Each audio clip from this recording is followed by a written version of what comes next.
Hello বন্ধুরা, welcome back to my channel. চলে এলাম আবার তোমাদের সামনে একটা নতুন রেসিপি নিয়ে।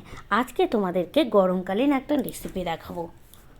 তোমরা সবাই বাড়িতে লাউ রান্না করো, তবে কেউ নিরামিষ কেউ বা আমিষ। তো আজকে আমি তোমাদেরকে মাছের মাথা দিয়ে লাউয়ের ঘন্ট কিভাবে বানাই সেটাই দেখাবো। গ্রামগঞ্জে কিংবা টাউন এলাকায় সব জায়গাতেই এই রান্নাটা তোমরা করে থাকো।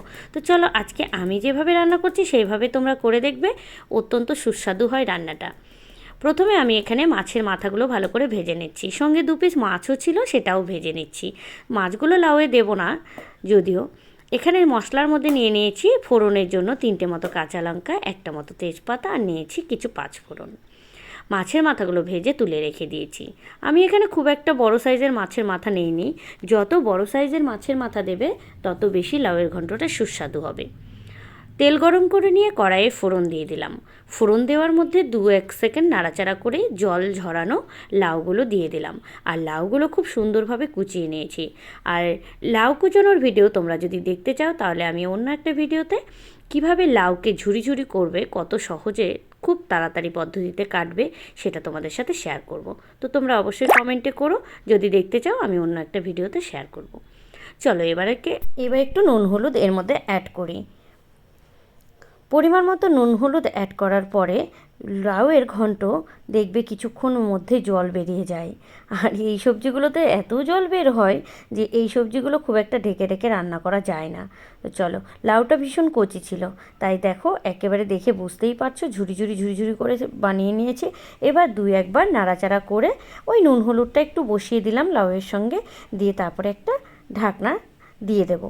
ঢাকনাটা বেশ কিছুক্ষণের মতো দিয়েই তারপরে তুলে ফেলবো, কারণ বললাম যে ওই যে লাউ সবজিতে ভীষণ জল বেরিয়ে যায়। দেখো ঢাকনাটা আমি প্রায় 1 থেকে 2 মিনিট দিয়েছিলাম, তাতে করে কতটা লাউয়ে জল বেরিয়ে গেছে। সেই জন্য আবারও ঢাকনা তুলে রেখে দিলাম, আর ঢাকনা আমি দেবই না লাউয়ে। এবারে দেখো লাউটা একটু নাড়াচাড়া করে নিলাম এপিঠ আর ওপিঠ। এবার নাড়াচাড়া করে এমনি রেখে দেবো। জলটা শুকোতে দিতে হবে আর লাউটাকে সেদ্ধ হতে দিতে হবে। জল শুকোনোর আগেই কিন্তু লাউ সেদ্ধ হয়ে যাবে। চলো এবার একটা মশলা ব্যবহার করা যাক। এবারে তোমরা মশলা যে কোনো ব্যবহার করতে পারো। আমি এখানে মশলার মধ্যে পেঁয়াজ রসুন বাদ দিয়ে দেব আদা জিরে শুকনো লঙ্কা কিংবা কাঁচা লঙ্কার পেস্ট। কাঁচা আর শুকনো দুটোকে একসঙ্গে মিক্সচার করে নিয়ে পেস্ট বানিয়ে নিয়েছি। আর তোমরা চাইলে শুধুমাত্র শুকনো লঙ্কাও দিতে পারো, কেউ চাইলে কাঁচা লঙ্কাও দিতে পারো। চলো এবার মশলা দেওয়ার পরে একটু নাড়াচাড়া করে দিই। লাউ মোটামুটি আমার সেদ্ধ হয়ে গেছে। সেদ্ধ হওয়ার পরেও দেখছি প্রচুর জল বেরিয়ে গেছে। তো যদি কেউ মনে করো যে লাউয়ে প্রচণ্ড পরিমাণে জল বেরিয়ে গেছে, তাহলে কিছুটা জল ওপর থেকে লাউয়ে ফেলে দিতে পারো। তাতে করে লাউয়ের স্বাদ কিন্তু একটু কমে যায়। যেহেতু জলের মধ্যেই মশলা টশলা সব দেওয়া হয়ে গেল, তাই জলটাকে রেখে দিয়েই শুকোনোর চেষ্টা করতে হবে, তাতে করে লাউয়ের স্বাদ আরও বেড়ে যায়। এবার দেখো জল মোটামুটি আমার শুকিয়ে যাওয়ার মধ্যে। এবার আরও নাড়াচাড়া করছি আর লাউটা দেখে নিলাম সেদ্ধ হয়ে গেছে কিনা। লাউ একেবারে গলে গলে গেছে, সেদ্ধ তো দূরের কথা। তো চলো এবার লাউয়ের জলটা সম্পূর্ণ শুকিয়ে ফেলতে হবে।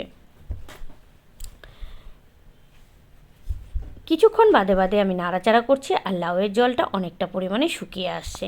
লাউয়ের জল যখন একেবারে শুকিয়ে আসবে তখনই বুঝতে পারবে লাউ মোটামুটি হয়ে গেছে।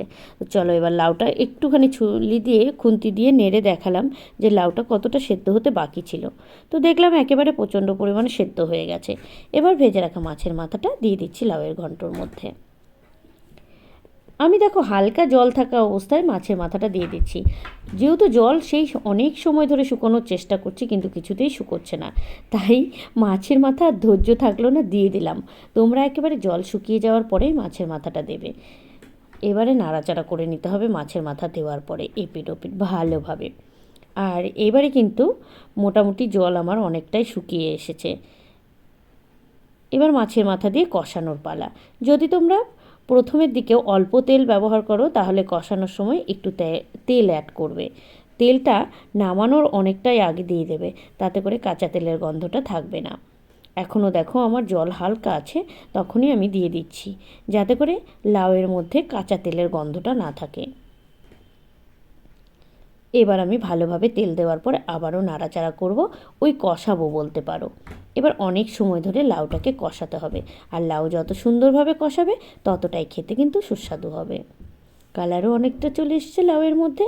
আর দেখো ওপরের দিকে তেলগুলো ভাসছে, কিছুক্ষণ রেখে দিলে তেলটা সম্পূর্ণ বসে যাবে লাউয়ের সঙ্গে। এবার যেহেতু এই সবজিগুলো জল শুকোতে চায় না, তাই আমি এখানে একটু চালের গুঁড়ো ব্যবহার করেছি। তোমরা চাইলে আটা বা ময়দাও ব্যবহার করতে পারো। চালের গুঁড়ো দেওয়ার পরে আরও যেটুকু জল ছিল সেটুকু জল এখন একেবারে খুব তাড়াতাড়ি শুকিয়ে যাবে।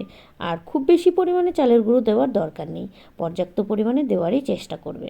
এবার দেখো চালের গুঁড়ো দেওয়ার পর আবারও বেশ অনেক সময় ধরে লাউটাকে কষাবো। অনেক সময় ধরে লাউ কষানোর পর ফাইনালি লাউকে দেখতেই পাচ্ছ লাউয়ের ঘন্ট কিন্তু আমার মোটামুটি রেডি হওয়ার মধ্যে। আর জলও শুকিয়ে এসেছে, আর কালার দেখে বোঝাই যাচ্ছে যে লাউয়ের ঘন্ট মোটামুটি হয়ে যাচ্ছে।